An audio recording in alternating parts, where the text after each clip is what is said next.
कुछ वक्त ही हुआ था मुझे इस घर में रुखसत होकर आए हुए। कुछ देर में मेहमानों के झरमट में बैठी हुई थी। मोहल्ले की औरतें कुछ जमा होकर बैठी हुई थी। मैं बहुत ही ज्यादा घबरा भी रही थी और परेशान भी हो रही थी। अनजान लोगों के साथ बैठना मुझे बहुत अजीब लग रहा था। अनजान जगह थी और मेरे लिए अनजान घर भी था, लेकिन मेरी सोच ये नहीं थी, वो कुछ और ही बात थी। फिर इतने में एक औरत उठकर बोली, अब देखना जुबैदा कैसे अपनी बहू को सुबह चेक करेगी और फिर सबको बताएगी कि वो हामिला है या नहीं। मेरे तो होश ही उड़ गए थे इस मोहल्ले की औरत की बात सुनकर। मैं एकदम चौंक उठी थी और बाकी सब तो इसकी बात सुनकर ही हंस रहे थे। मुझे तो कुछ समझ नहीं आ रहा था, तो मैंने इस औरत से पूछा, मैं कुछ समझी नहीं, इसका क्या मतलब है आंटी? तो वो मुझसे कहने लगी, बेटा जुबैदा एक दाई है और वो औरत को देखकर बता देती है कि वो हामिला है या नहीं। इसकी तो बात सुनकर मेरे तो होश ही उड़ गए थे। मेरा नाम नूरैन है, मेरी उम्र 20 साल थी और मैं बहुत ही ज्यादा खूबसूरत थी और मैं अभी अभी ताज़ा ताज़ा जवान हुई थी। मैं इस मोहल्ले की सबसे खूबसूरत लड़की थी। मेरी खूबसूरती के चर्चे बहुत दूर दूर तक थे। घर में मेरे माँ बाप और मेरी एक छोटी बहन थी। हम दोनों बहनें भी बहुत ही खूबसूरत थे, क्योंकि हम दोनों अपनी माँ के ऊपर गए थे, क्योंकि वो भी अपने ज़माने में बहुत ही ज़्यादा खूबसूरत थी। लेकिन वो इस उम्र तक पहुँच कर भी अभी भी बहुत खूबसूरत है। मैंने अपनी तालीम इंटर तक हासिल की थी। मुझे तो शादी करने का बहुत ही ज़्यादा शौक था। शादी मुझे इसलिए पसंद थी क्योंकि शादी में बहुत सारे तोहफे, कपड़े, जूते, चूड़ियाँ, बहुत सारी दूसरी चीज़ें भी मिलती हैं। इसीलिए मैं हर वक्त शादी के ही ख्वाब देखती थी। जबकि अगर कोई भी मुझसे पूछता कि बड़े होकर क्या बनना पसंद करोगी, तो मैं सबसे यही कहती कि मैं बड़ी होकर दुल्हन बनूंगी। पूछने वाले लोग भी मेरी बातें सुनकर हंस दिया करते थे, लेकिन मुझे तो इस उम्र में शादी का मतलब ही नहीं पता था। मुझ में तो बचपना था, इसलिए ऐसे ही कह देती थी। अब्बू की अपनी दुकान थी और वो फ्रूट बेचने का काम करते थे और ये दुकान भी अच्छे से चल रही थी। और मेरी छोटी बहन भी मैट्रिक कर रही थी, इसका भी नाम नाजिया था। हम दोनों की बहन के बीच में बहुत ही ज्यादा मोहब्बत थी और हम एक दोस्त की तरह रहते थे। हम एक दूसरे के साथ अपने कपड़े भी शेयर कर लेते थे। घर में तो बहुत ही ज्यादा सुकून रहता था। अम्मी अब्बू की यह ख्वाहिश थी कि इनको एक बेटा हो जाए। अल्लाह की तरफ से कोई जवाब ही मिला तो फिर अम्मी और अब्बू हम दोनों को देखकर ही अल्लाह का शुक्र करते थे और हमें ही बहुत अच्छे अंदाज में परवान चढ़ाया। मैं आजकल इंटर करके घर पर ही थी और हर वक्त अम्मी का असर खाती रहती थी। अम्मी ने मुझे किचन के कामों में लगाना चाहा और कहने लगी, सारी जिंदगी यही हुनर काम आता है। जिस औरत को हंडी रोटी ना आती हो, घर में इसका होना ना होना एक बराबर है। इसलिए अम्मी मुझे रोज कोई ना कोई काम करने के लिए किचन में घुस जाती, जबकि कभी मैं शौक से सीखती और कभी ही अम्मी की खातिर खड़ी हो जाती।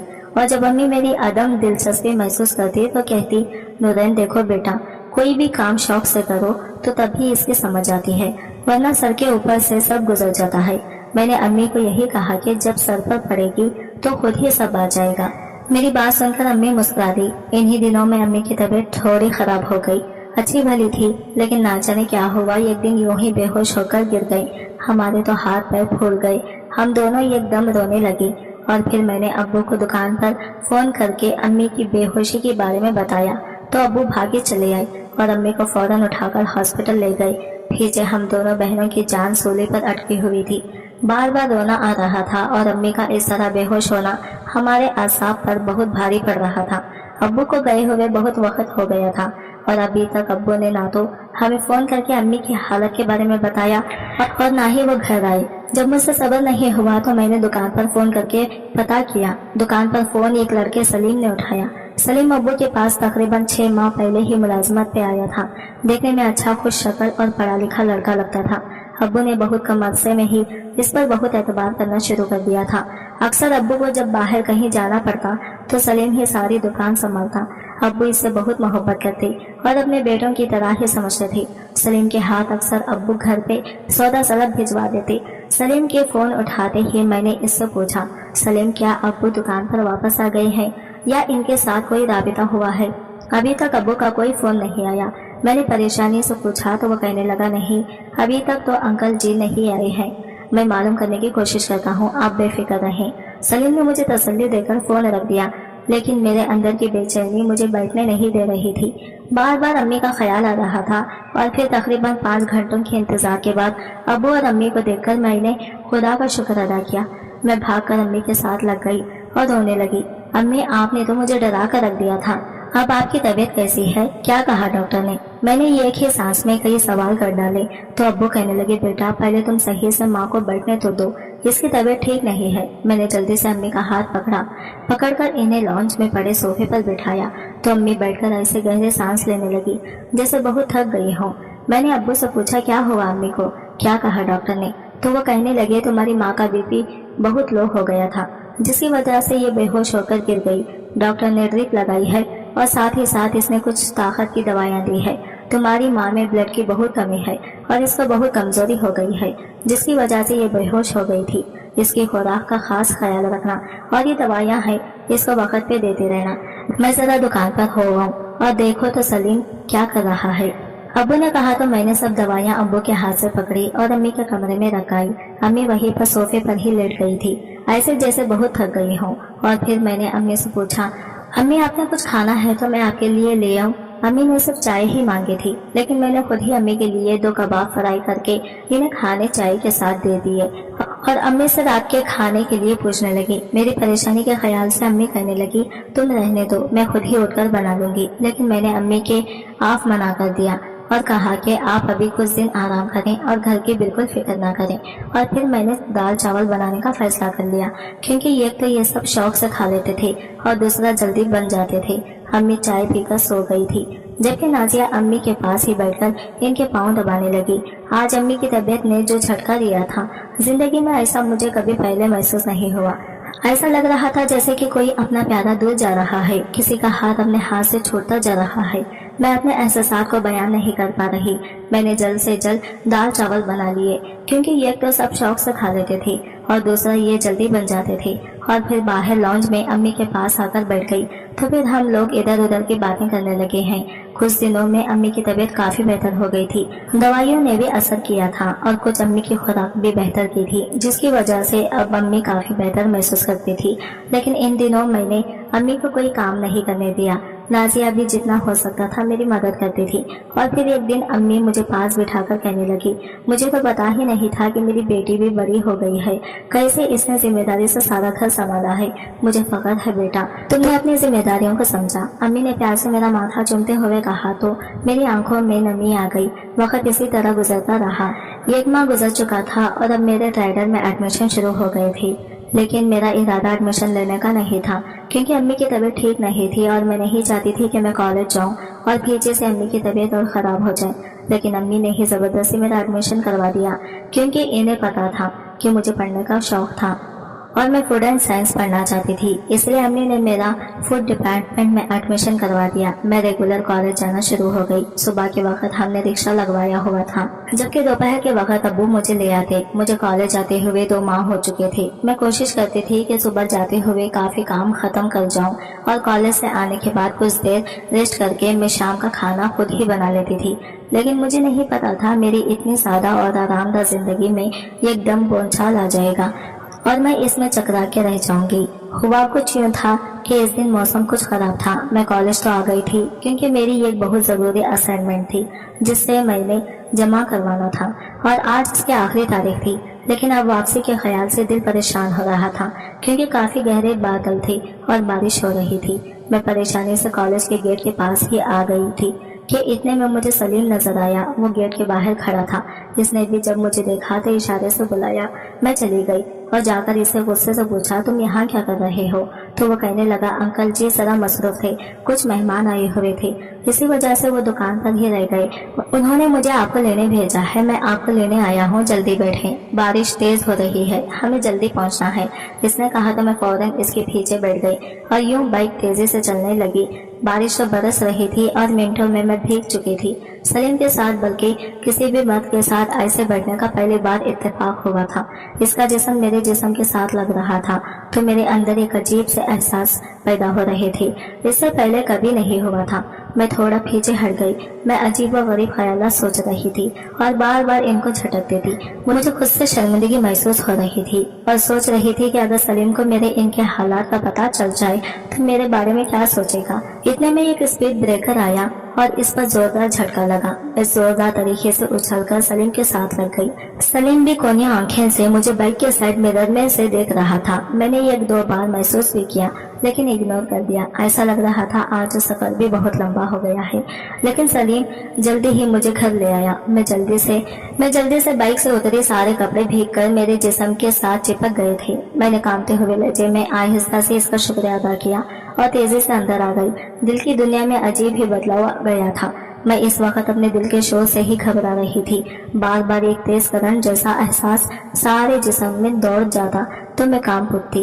بار بار سلیم کا خیال و دماغ پر حاوی ہو رہا تھا۔ سلیم ایک اچھا اور خوش شکل لڑکا تھا۔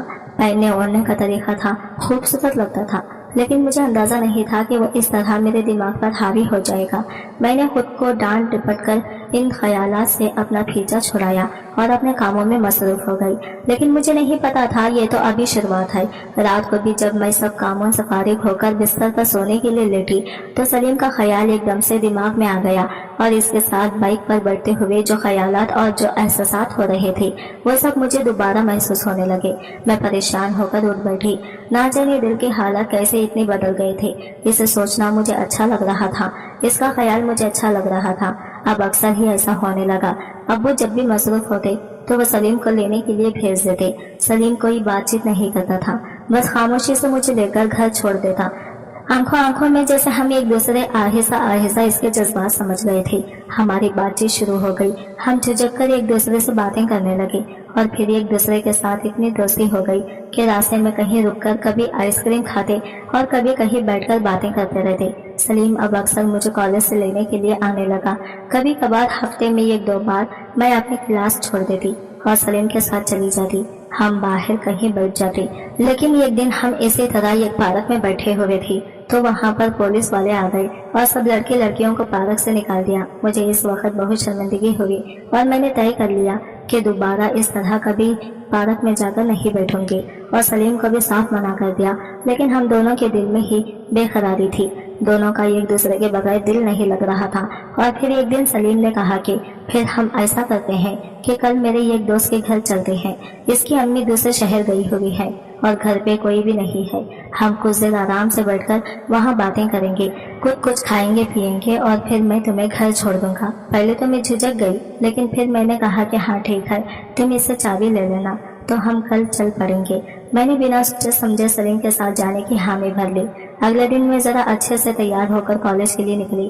امی نے مجھ سے پوچھا بھی، کیا بات ہے آج تم نے ہلکا سا میک اپ بھی کیا ہوا ہے، کیا کالج میں کوئی فنکشن ہے؟ تو میں نے بہانہ بنا دیا، جی ہاں امی کالج میں اسائنمنٹ کے اوپر ڈیبیٹ ہے، میں نے بھی اس میں حصہ لیا ہوا ہے، اسی وجہ سے بس تھوڑا سا تیار ہو گئی۔ میں نے نظریں چراتے ہوئے امی سے کہا تو امی نے بھی سر ہلا دیا۔ مجھے دل ہی دل میں تھوڑی شرمندگی تو ہوئی تھی، پہلی بار ان سے جھوٹ بولا ہے، لیکن کیا کرتی، محبت اور جنگ، محبت سب جائز ہوتا ہے اور اتنا جھوٹ تو چلتا ہی ہے نا۔ باہر رکشہ والا ہارن دے رہا تھا، میں جلدی سے رکشے میں بیٹھ گئی اور کالج کے سامنے اتر گئی، لیکن کالج میں جانے کے بجائے میں ایک طرف کھڑی ہو گئی۔ رکشے والا جب آگے بڑھ گیا تو اتنی دیر میں سلیم بھی آ گیا۔ سلیم کے ساتھ میں بائک پر بیٹھی اور اس کے دوست کے گھر چلی گئی۔ اس کے گھر پر کوئی بھی نہیں تھا، چھوٹا سا 2 کمروں کا مکان تھا۔ ہم ایک کمرے میں جا کر بیٹھ گئے۔ یہاں پر آنے کے بعد مجھے احساس ہوا کہ میں نے غلطی کر دی ہے، مجھے نہیں آنا چاہیے تھا، کیونکہ میری اپنی دھڑکنوں کا ہی شور اتنا زیادہ تھا کہ مجھے کچھ اور سمجھ ہی نہیں آ رہی تھی۔ باتوں میں ہی سلیم نے میرا ہاتھ پکڑ لیا اور پھر ہاتھ پکڑنے سے لے کر بات اتنی آگے نکل گئی کہ ہمیں حلال اور حرام کا فرق بھول گیا اور ہم دونوں کے بیچ کوئی پردہ نہ رہا۔ جب جذبات کا طوفان تھا تو ہم دونوں ایک دوسرے سے نظریں چرائے بیٹھے تھے۔ سلیم شرمندہ تھا اور کہہ رہا تھا مجھے معاف کر دے، میں ایسا نہیں چاہتا تھا، لیکن نہ جانے میں کیسے بہک گیا۔ لیکن میں اسے کچھ بھی نہ کہہ سکی کیونکہ میں بھی تو اس میں برابر کی حصے دار تھی۔ میں نے بھی تو اسے روکنے کی کوشش نہیں کی، میں نے بھی تو اس کا بھرپور ساتھ دیا۔ میں فوراً اٹھی اور اسے کہا کہ مجھے گھر چھوڑاؤ، لیکن اس کی تو جان پر بن گئی، کہنے لگا تم مجھ سے ناراض ہو گئی ہو۔ میں نے اسے کہا نہیں، میں ناراض نہیں ہوں، لیکن ابھی میں کوئی بات نہیں کرنا چاہتی، ابھی مجھے تم گھر چھوڑ دو۔ سلیم نے خاموشی سے مجھے گھر کے سامنے اتارا اور کچھ دیر دیکھتا رہا اور پھر چلا گیا۔ میں بھی مرے قدموں سے گھر میں آ گئی۔ امی سامنے ہی موجود تھی، مجھے دیکھ کر کہنے لگی کیا ہوا نورین، آج تم جلدی آ گئی ہو؟ میں نے بھی جب وقت کی طرف دیکھا तो वाकई ख्याल आया कि आज तो जल्दी आ गई हूँ। तो मैंने अम्मी से कहा, जी अम्मी मेरी तबीयत खराब हो गई थी। तो मैंने मैडम से जल्दी छुट्टी ली और घर आ गई। अम्मी कहने लगी, क्या हुआ, कैसे अचानक तबीयत खराब हो गई? तो मैंने कहा, बस शायद बीपी लो हो गया था, बस इसीलिए मैं घबरा गई। अम्मी ने मुझे आराम करने के लिए कमरे में भेज दिया और मैं आकर अपने बिस्तर पर ऐसे ढेर हुई जैसे सदियों की मुसाफिर तय की हो। जज्बात का तूफान थमने के बाद मैं अब अपने आप को मलामत कर रही थी। मुझे खुद से शर्मिंदगी महसूस हो रही थी, शर्म मार रही थी और घिन महसूस हो रही थी। ऐसा लगता था जैसे मैंने बहुत बड़ी खयानत कर दी हो। मुझे ये सोच सोचकर खौफ महसूस हो रहा था कि अगर अम्मी अब्बू को इस बात का पता चल गया तो वो क्या करेंगे। मैं सही मानों में अब बहुत परेशान हो चुकी थी और इस बात की परेशानी मुझे कहीं पे भी टिकने नहीं दे रही थी। मैं अपने कमरे में टहलती रही और सोच सोचकर खुद को बागान करती रही। अगले दिन मैंने कॉलेज से छुट्टी कर ली क्योंकि इस सारी टेंशन की वजह से मुझे बुखार हो गया और मेरी तबीयत और ज्यादा खराब हो गई थी, इसलिए मैं कॉलेज नहीं गई। सलीम के साथ भी मेरा कोई राबिता नहीं हुआ। 2-3 दिन मुझे तबीयत बेहतर होने में लग गई, जिसकी वजह से मैं कॉलेज नहीं जा सकी और फिर 3 दिन बाद मैंने बाकायदगी से कॉलेज जाना शुरू कर दिया। इस दिन के बाद से सलीम मुझे मिला ही नहीं। मैं लाशौरी तौर पर मुंतजिर थी कि सलीम आएगा और मुझसे शर्मिंदगी का इजहार करेगा। मैं इसे कहना चाहती थी कि अब जल्द से जल्द अपने घर वालों को मेरे घर भेजें ताकि हम शादी कर लें, लेकिन सलीम ना जाने कहाँ गायब हो गया था। मुझे इसकी तरफ से परेशानी हो रही थी कि कहीं इसको कोई मसला ना हो गया हो जो वो इतने दिनों से गायब है। इसीलिए एक दिन मैंने बातों बातों में अब्बू से पूछ लिया, अब्बू जी आजकल वो सलीम नजर नहीं आ रहा जो आपकी दुकान पे होता था, किधर गया है? तो अब्बू कहने लगे, इसको मैंने निकाल दिया है, इसने मेरा बहुत नुकसान किया है, मेरी दुकान से चोरी की और काफी पैसे इसने गायब किए हैं, मेरा काफी नुकसान हुआ है, इसलिए मैंने इसे निकाल दिया है। अब तो 1 महीने से ज्यादा हो गया है इसे मेरी दुकान छोड़े हुए। अब्बू ने गुस्से से मुझे बताते हुए कहा और मैं तो जैसे सुनकर धक होकर रह गई। इसका मतलब है कि सलीम तब से ही गायब है, इसने मुझे धोखा दिया है, वो मुझे बीच रास्ते में अकेला छोड़ गया। मैं बहुत परेशान हो गई और मुझे ये सोच सोचकर ही खुद से घिन आने लगी कि मैंने ऐसे शख्स को मुंतखब किया जो धोखेबाज था, चोर था, फ्रॉड था। इसी दौरान अम्मी की तबीयत एक बार बेहद खराब हो गई और मेरे हाथ पैर फूल गए। अम्मी को अब की बात 3-4 दिन से हॉस्पिटल में रहना पड़ा। अम्मी को जिगर का मसला था और डॉक्टर ने इन्हें मुकम्मल आराम का कहा था, लेकिन अपनी बीमारी के साथ ही अम्मी को एक नई जिद लग गई और वो कहने लगी कि मुझे नूरैन की शादी करनी है, मैं अपनी जिंदगी में इसे इसके घर बार का करना चाहती हूँ। अम्मी ने यही रद पकड़ी और अब्बू अम्मी की जिद के आगे हार मान गए। मैं चुपचाप खामोश तमाशाई बनी अपनी किस्मत का फैसला होते देख रही थी। इसी दौरान मुझे पता चल चुका था कि मैं माँ बनने वाली हूँ और मैं खुद अपनी जिंदगी से बहुत परेशान थी। मैं खुद खुशी कर लेना चाहती थी, मर जाना चाहती थी, लेकिन किस्मत को कुछ और मंजूर था। अम्मी की जिद की वजह से अब्बू ने ना जाने कहां से एक रिश्ता भी ढूंढ लिया और फटाफट रिश्ता तय भी कर दिया। साजिद का रिश्ता अब्बू को किसी जानने वाले ने बताया था। वो एक बैंक में मुलाजिमत करता था, अच्छा कमा लेता था। अब्बू को ये रिश्ता हर लिहाज से मुनासिब लगा क्योंकि सिर्फ माँ और बेटा ही थे घर में और कोई भी नहीं था। मैंने एहतजाज करना भी चाहा तो किसी ने सुनी ही नहीं, क्योंकि अम्मी की तबीयत की पेश नजर अब्बू ने आना फाना ये फैसला कर लिया था। इसलिए अचानक मेरी शादी रख दी गई। मैं भी ये सोचकर चुप कर गई क्योंकि कुदरत की तरफ से ही मेरे लिए पर्दे का इंतजाम हो गया था। और ठीक 1 हफ्ते बाद में दुल्हन बनकर साजिद के घर आंगन में उतर आई। अम्मी मेरी रुखसती के वक्त बहुत रोई, खुद मुझे भी बहुत रोना आ रहा था क्योंकि यूं अचानक मेरी शादी कर देना अम्मी को भी ऐसा गवारा नहीं था, लेकिन अपनी तबीयत के पेश नजर वो मेरी शादी करने पर मजबूर हो गई। मैं दुल्हन बनकर साजिद के घर में बैठी हुई थी। मुझे अभी रुखसत होकर यहाँ पर आए कुछ ही देर गुजरी थी। मोहल्ले की औरतें मिलने के लिए आ रही थी। अनजाना सा घर था, अनजाने लोग थे। मुझे बहुत घबराहट हो रही थी और फिर एक बात ये भी थी कि मैं हामिला थी और अगर ये बात यहाँ पर किसी को पता चल जाती तो ना जाने क्या हो जाता। इतनी देर में मोहल्ले की ही एक औरत ने ये बात कह दी। अब मकसूदा कल अपनी बहू को चेक करेगी और फिर बताएगी कि इसकी बहू हामिला है कि नहीं है। इस औरत की बात सुनकर मेरा दिल धक सा रह गया है और मैंने बहुत परेशानी से इसकी तरफ देखा और फिर सर झुका लिया। मुझे डर था कि कहीं मेरा राज मेरी सास के सामने ना खुल जाए। मुझे बहुत घबराहट होने लगी और मैंने अपने सास से कहा कि मुझे अब इन कपड़ों में घबराहट हो रही है, मैं कुछ देर आराम करना चाहती हूँ। मेरी सास ने मुझे अंदर कमरे में ले गई। कमरे में आकर भी मैं बहुत बेचैन सी हो रही थी। मुझे इसी बात की परेशानी थी कि मेरी सास को कहीं मेरा राज बताना चल जाए। मैं बार बार अपने हाथों से उंगलियों को मरोड़ रही थी कि इतने में साजिद कमरे में चले आई। और फिर इनके साथ बातें करते हुए वक्त का अंदाजा ही नहीं हुआ। सुबह जब मैं सोकर उठी तो मेरी सास को सलाम करने के लिए मैं इनके कमरे में गई और फिर सलाम करने के बाद मेरी सास ने मुझे कहा कि तुम बैठो, मैंने तुम्हें चेक करना है। मैंने परेशानी भरी नजरों से इनकी तरफ देखा और कुछ कहते कहते चुप कर गई, लेकिन फिर मैं एक तरफ बैठ गई। मेरी सास ने मुझे चेक किया और चुप कर गई, कुछ ना बोली। सास के रवैये का मुझे समझ नहीं आई कि या तो इनको पता नहीं चला या फिर वो बताना नहीं चाहती थी। ताहम मैं मुतमईन हो गई और उठकर अपने कमरे में आ गई। मेरे दिल को जो बेचैनी लगी हुई थी वो इस वक्त खत्म हो गई थी। साजिद अभी तक सो रहे थे, लेकिन मेरी दोबारा आंख नहीं लगी। आज हमारा वलीमा था तो वलीमे के बाद मैं अम्मी की तरफ आ गई। अम्मी मुझे खुश देखकर खुश थी और मैं भी खुश और मुतमईन थी। मैंने भी इन पर यही जाहिर किया कि मैं बहुत ज्यादा खुश हूँ। और सच बात तो यह है कि साजिद बहुत अच्छे, बहुत सादा और नरम मिजाज के थे। मुझे खुद पर भी अफसोस हुआ कि आखिर मैंने क्यों सलीम के साथ वक्त गुजारा और अपनी इज्जत पर दाग लगा लिया। अगले दिन साजिद और मेरी सास मुझे लेने के लिए आ गए और हम वापस घर चले आए। मैं अब मुतमईन थी। मुझे इस चीज का इत्मीनान हो गया था कि मेरी सास को मेरे बारे में कुछ पता नहीं चला, और अगर इन्हें पता नहीं चला तो फिर साजिद को भी नहीं पता चलेगा मुस्तकबिल में क्या करना था क्या नहीं। मैंने अभी इस बारे में कुछ नहीं सोचा था। रात को साजिद मुझे बाहर खाना खिलाने के लिए ले गई। हम बड़े अच्छे और खुशगवार मूड में खाना खाकर वापस आए तो मेरी सास अभी तक मेरे इंतजार में जाग रही थी। उन्होंने मुझे चाय बनाने का कहा। मुझे थोड़ा अजीब तो लगा कि एक दिन की दुल्हन को काम का बोल दिया है, लेकिन मैं भी ये सोचकर चुप कर गई कि वो बीमार है और इन्हें भी आराम करने की जरूरत है। इसलिए जल्दी से 3 कप चाय बनाई और आकर बैठ के बातें करने लग गई। साजिद अपने कमरे में सोने चले गए। मैंने भी बर्तन समेटे और कमरे में आ गई।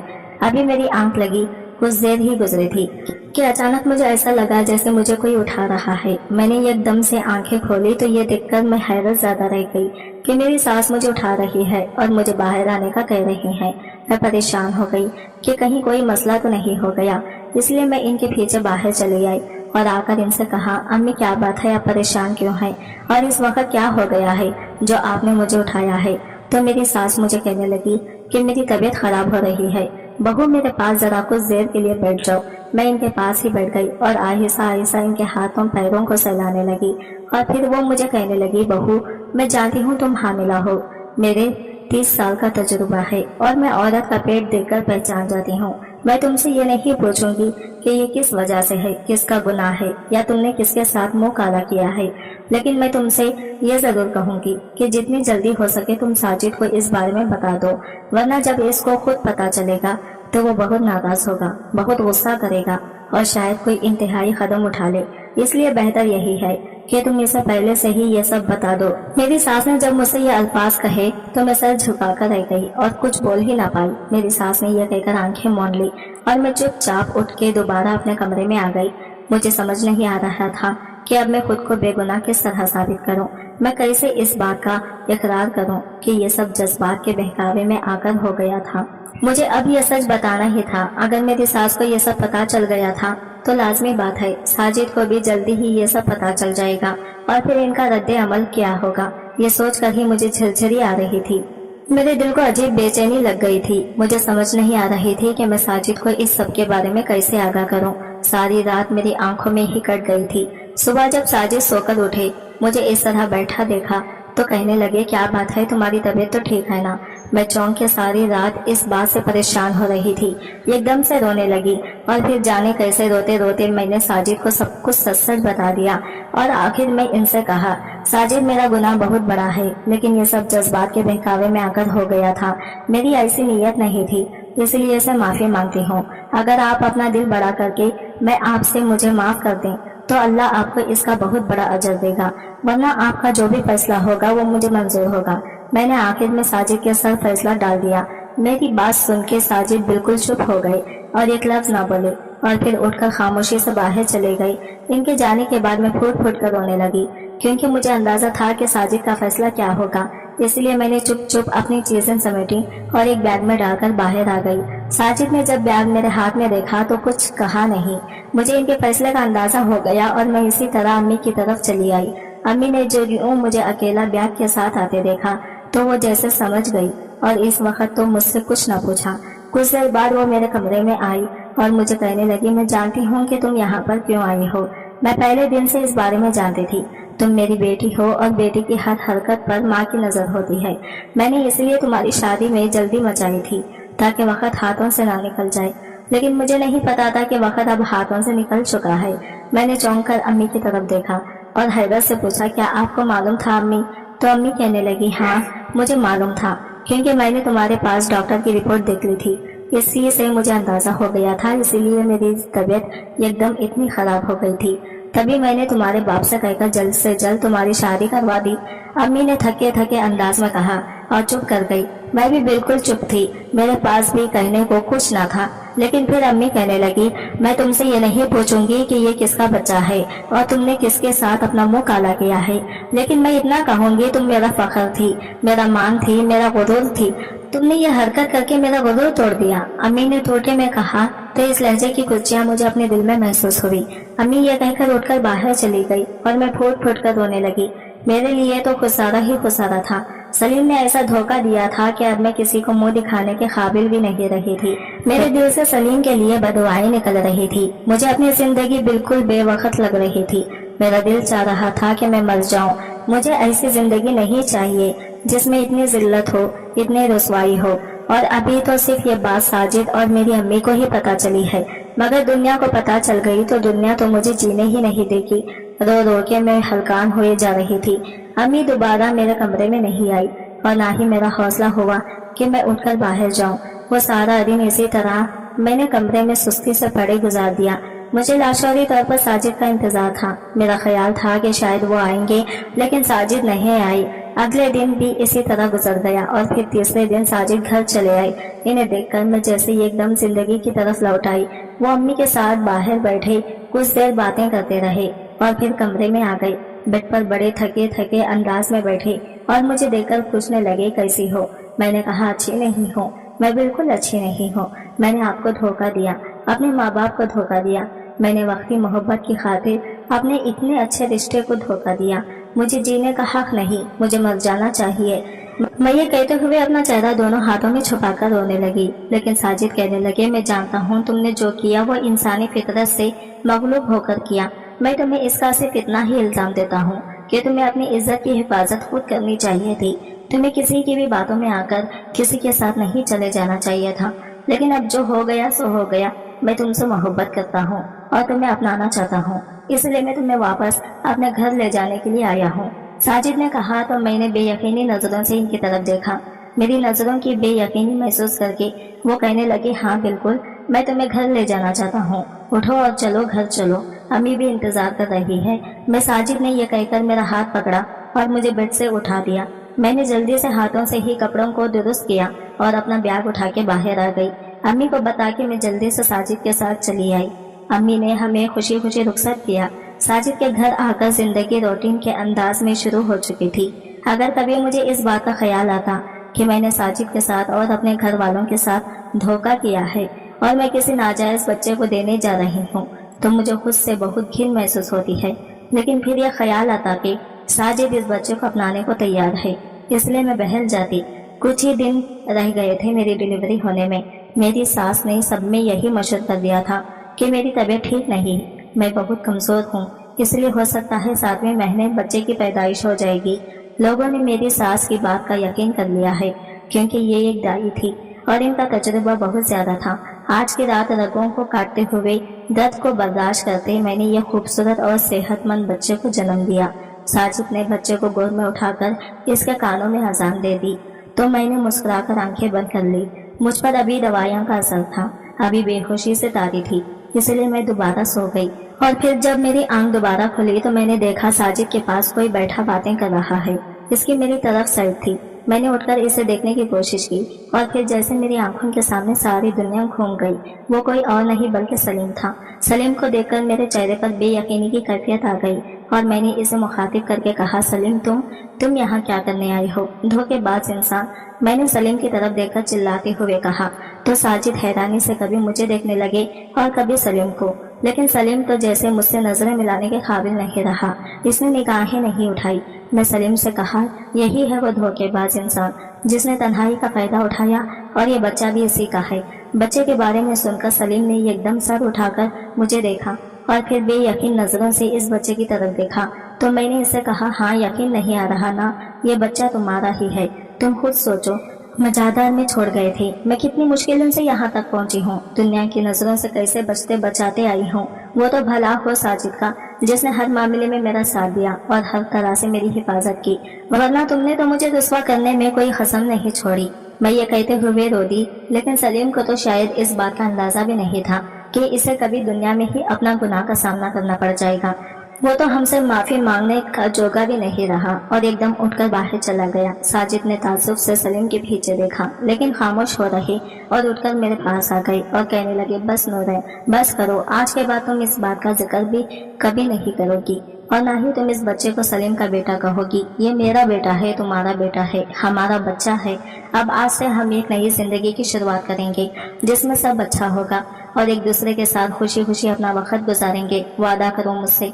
साजिद ने अपना हाथ आगे करके मुझसे वादा लेना चाहा तो मैंने भी इनके हाथ पर हाथ रख दिया और सुकून से आंखें मूंद ली। मुझे यकीन था कि अब जिंदगी बहुत पुरसुकून होगी। आज की वीडियो कहानी आपको कैसी लगी कमेंट करके जरूर बताइएगा और वीडियो अच्छी लगी है तो लाइक